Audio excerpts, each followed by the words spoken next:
Okay, let's dive into this. Have you felt this recently? You've got important things you should be doing, maybe stuff you even want to do, but somehow your attention just keeps getting pulled away. Hmm. Maybe your hand just like automatically goes for your phone. Mm. Or you look up and wow, the whole day's gone and you haven't really made progress on what matters. That struggle, to keep your concentration, Hmm. it's super common, right? Oh, absolutely. That gap between what we intend to do and where our focus actually ends up, it's a huge challenge today. Yeah. And the material we're looking at, it jumps right in with those questions. Which one? It asks, recently, have you felt this way? Even though I have things I should do, I keep looking at my smartphone. Before I knew it, the day was over and nothing progressed. I can't maintain concentration. It's the nail on the head, doesn't it? Yeah, it really does capture that specific kind of modern frustration. But the good news is this material we have introduces a concept, a sort of potential antidote, a structured way to maybe get that focus back. It's called monk mode. Right. And our mission here for this deep dive, using the source you provided, is basically to lay out exactly what this monk mode thing is, uh, why it seems so relevant right now, and, how you might actually try it out. So think of this as maybe your shortcut to understanding how this whole idea could offer a path to better focus and, well, self-growth. Exactly. Okay, so first things first. What is monk mode? The name itself kind of gives a clue, doesn't it? It does. It's derived from English, apparently meaning literally monk's mode. Monk's mode. And living like a monk in training. Well, that suggests pretty intense focus, discipline, cutting yourself off from, worldly distractions. Precisely. The core idea is really a lifestyle choice. It's about intentionally cutting off those external temptations so you can concentrate deeply, either on your goals or maybe on your inner self. The source gives a really neat summary, too. It says it's a state dedicated to cutting off temptations, focusing on concentration and self-growth. Simple as that. That really is the heart of it. Which, I guess, leads to the big question, why now? Why does monk mode feel so necessary today? Yeah, that's crucial. And the material makes a pretty strong case here. It describes our modern times as the era of competing for attention. Era of competing for attention. Wow, that phrase alone says a lot. It really does. And it immediately points to the things we all know, right? Social media, YouTube, endless news feeds, those constant notifications, ads everywhere. Yeah, all the things yelling for our eyeballs. Exactly. And they're not just small annoyances, are they? Yeah. The source suggests they're designed really to break up our focus, pull us every which way all day long. So the argument is, if you genuinely want to achieve something big or even just something meaningful to you, you can't just hope for focus to happen. Pretty much. You have to actively create what the source calls a focused environment for yourself.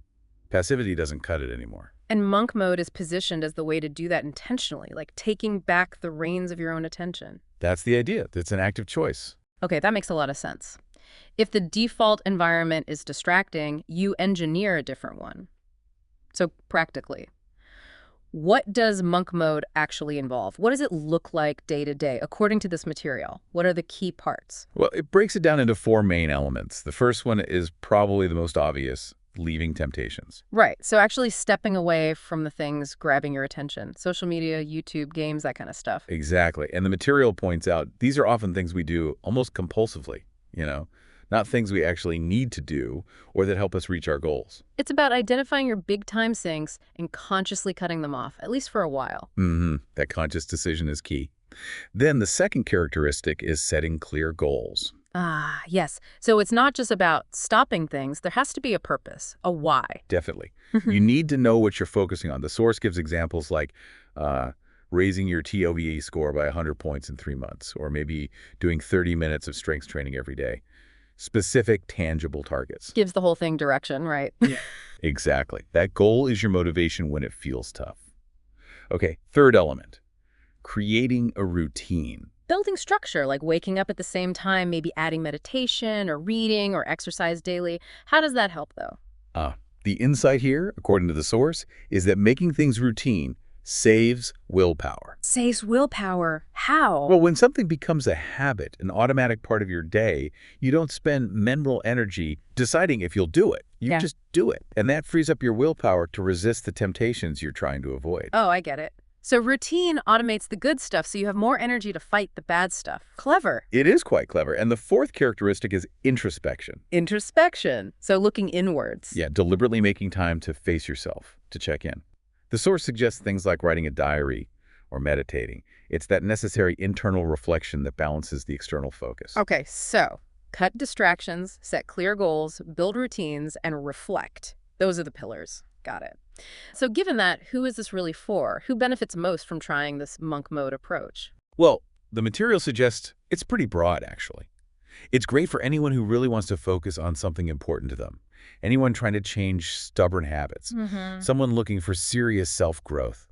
Or even just someone feeling totally burnt out by all the information constantly hitting them. Wow, that sounds like a lot of people these days. It really does, doesn't it? And it gets more specific, too, as it's particularly effective for, say, someone studying hard for a big exam, like a qualification. Makes sense. Intense focus needed there. Or someone involved in creative work, needing that deep, uninterrupted time. Or even, someone who just feels like their life's kind of drifted and they need a conscious reset. Okay. So if you're listening and thinking, yeah, that's me, how do you actually start? Does the material give concrete first steps? It does offer some really practical ways to just, dip your toe in. One idea is pretty bold. Try deleting your social media apps for a whole month.